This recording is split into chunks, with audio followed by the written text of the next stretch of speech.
Officials sought to downplay China's link to 2020 election. Washington, newly declassified documents illustrate attempts by foreign actors to influence U.S. elections and by some American intelligence agencies to downplay election-related connections. "I'm basically running a shadow government across the FBI at this point," FBI agent Nikki Flores wrote in 2020 to a colleague whose name was redacted from the files, amid disagreements between various analysts and agencies about how best to frame intelligence reports related to the Chinese Communist Party's role. The documents were released by the White House on July 16 during President Donald Trump's primetime address to the nation. A longtime intelligence analyst for the FBI, Flores served as the agency's election security lead for the 2020 elections. She was also managing all intelligence and strategic functions for the FBI's counterintelligence program. In 2022, she was appointed analyst in charge of the intelligence division of the agency's Washington field office, the first person to hold that position. While some analysts in the intelligence community were fighting to include language about China influencing U.S. elections in agency reports, Flores consistently argued against it. She pushed for a narrative that "there's no evidence of said intention, although we note there was an awareness of this potential effect," she wrote in an email at the time. Another IIR went out re-election security, Flores wrote in a Skype message on September 25, 2020, alerting others in the agency about intelligence information reports distributed by other field offices, reports she deemed potentially problematic because of conflicting opinions on foreign interference among various agencies. An agent identified as SC Benavides emailed a colleague on September 25, 2020, informing them that the New York and Albany field offices had published 2 intelligence information reports, writing, "Neither of which should have gone out, in my opinion." A flurry of messages between agents ultimately resulted in the reports being recalled. "This is moving fast," one officer wrote to Flores. "He just notified me they will recall it." Boom, mic drop. Flores responded shortly after, congratulating the team for their success in getting the contested reports rescinded, while also preparing for future incidents once the unidentified source who provided the information in question was interviewed again. "Crisis averted," she wrote. "We will stay engaged for when they track the source down again." Administration officials published the documents, many of which contain heavy redactions, on a new election integrity page on the White House website. The information is divided into 4 categories: China's acquisition and exploitation of American voter data, electronic voting and ballot counting systems vulnerabilities, the Michigan voter registration investigation, and the inclusion of non-citizens on state voter rolls. Opportunistic intrusions. A CIA wire memo from July 2020, which included information from the FBI and the National Security Agency, reported that the CCP was targeting personal email accounts of senior U.S. leadership, including officials in the executive office of the president and high-ranking officials in multiple executive branch organizations, Congress, and the federal judiciary. According to the report, CCP-related cyber actors around the world compiled more than 200 million Americans' personal information from U.S. election data. Compromised data were amassed from publicly available sources, including campaigns, databases, political organizations, polling companies, and non-profit groups, analysts concluded. A National Intelligence Council report found that Beijing had expanded its efforts and was carrying out opportunistic intrusions against U.S. private sector entities in efforts to collect information on U.S. political candidates, campaigns, donors, and voter data. The CCP was suspected of utilizing overt messaging, nascent online covert influence capabilities, diplomatic measures, and the use of economic leverage, according to analysts. More aggressive actions were potentially on the table, but intelligence officers believed the CCP held back, because Beijing wants to minimize the risk of blowback and hopes to stabilize the relationship after the election. CCP operatives produced fraudulent U.S. driver's licenses and exported tens of thousands of them to the United States, according to an FBI report, citing an unnamed source.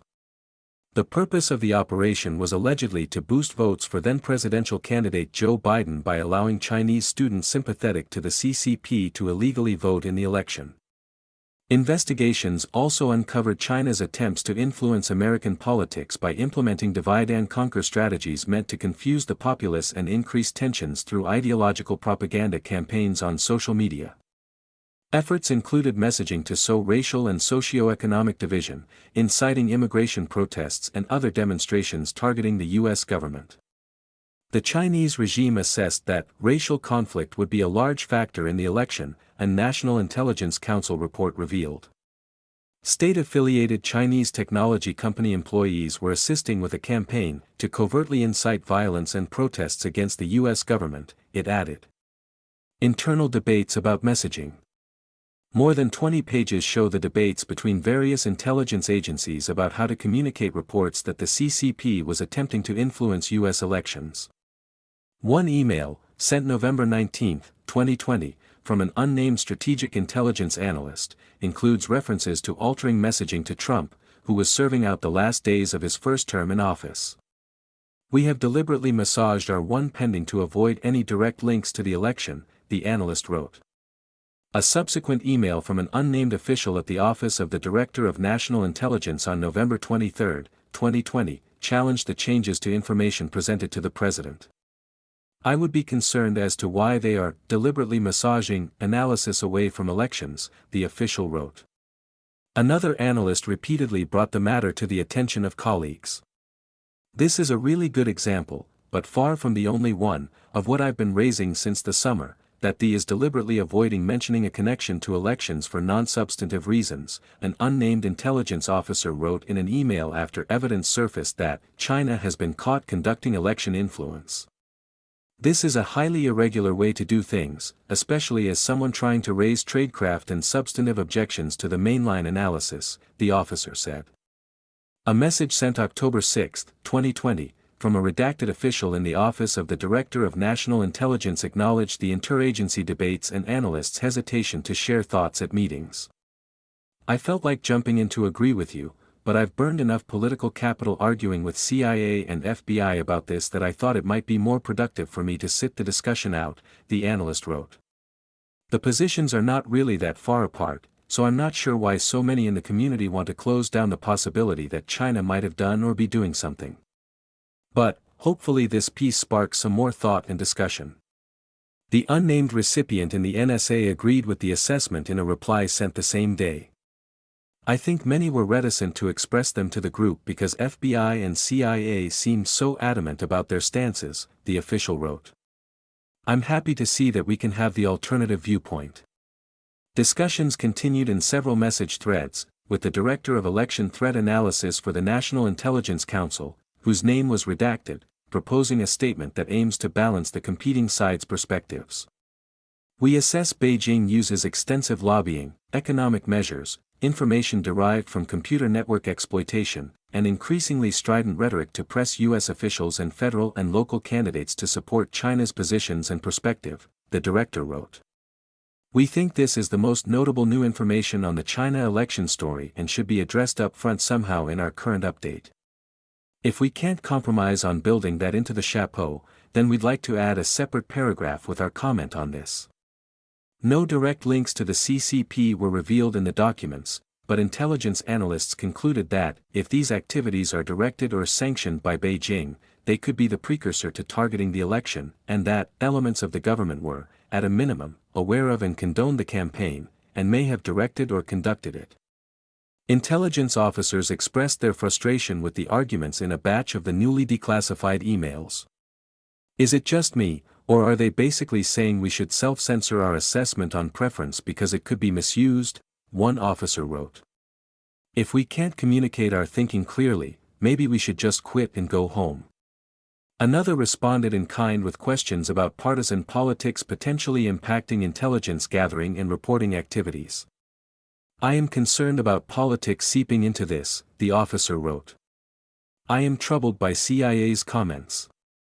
Some in the intelligence community questioned how intelligence was reportedly twisted to fit certain narratives, with similar findings used to corroborate opposing views. Evidence of election influence was attributed to the CCP's military by some reports, though others claimed the Chinese regime was attempting to influence policies rather than elections. We should consider how this looks and on what logical, nonpartisan basis the makes calls one way or the other, a national intelligence cyber officer wrote in an email in December 2021. Why is this unit engaged in election influence to promote Chinese interests, the officer wrote, but when they do it here, it's issue influence, but somehow not election related. It's the same personnel doing the same kind of activity, the officer added. An unnamed person in the FBI sent an email September 29, 2020, alerting others in the agency about discrepancies in reporting from the intelligence community and then-Director Christopher Wray's testimony to Congress. While some in the FBI were allegedly manipulating intelligence to align with Wray's messaging, others were expressing concerns about how information was presented in, or excluded from, collaborative reports. Most concerning to me is stating the reporting would contradict Director Wray's testimony, an unnamed FBI officer wrote in an email October 1, 2020. I found this troubling because it implied to me that one of the reasons we aren't putting this out is for a political reason, which goes directly against our organization's mission to remain apolitical and simply state what we know. The officer emphasized the need to gather and report intelligence in an objective manner. I do agree that we have an obligation to not put out reckless information where we know something to be false or will cause undue harm, the officer wrote. My concern is that I think it gets dangerous if we cite potential political implications as reasons for not putting out our information. Foreign adversaries, election fraud. Documents also highlight potential dangers from other foreign adversaries, including Iran, North Korea, Russia, and Venezuela, due to their desire and potential ability to compromise U.S. election systems. Assessments concluded that widespread manipulation was difficult for foreign actors, but noted that adversaries could cause delays, disruptions, and uncertainty if Americans believed that the elections were not secure. The president is calling for further investigations in Michigan, after the FBI uncovered evidence of potential election registration fraud in the state during a 2020 raid in Muskegon but closed the investigation after the prior administration failed to pursue criminal charges. Canvassers allegedly committed election fraud by signing forms in other individuals' names, registering non-existent voters, and receiving compensation for their actions. Meanwhile, an analysis by the Department of Homeland Security found more than 250,000 potential non-citizens on voter rolls, a memo from the department said this month. The number is expected to grow as investigations continue, as some states have refused to provide data to federal authorities. More than 400,000 deceased individuals were found on voter rolls, evidence the president presented during his address to the nation as proof of election vulnerabilities. Homeland Security officials are demanding compliance from officials in California, Pennsylvania, New Jersey, and Nevada, with a warning that federal officials stand prepared to defend against the serious threat to national security caused by allowing non-citizens to vote.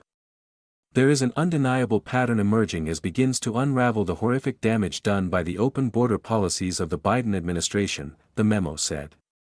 States that have adopted alien-first policies instead of American-first policies have a disproportionate number of non-citizens on their voter rolls.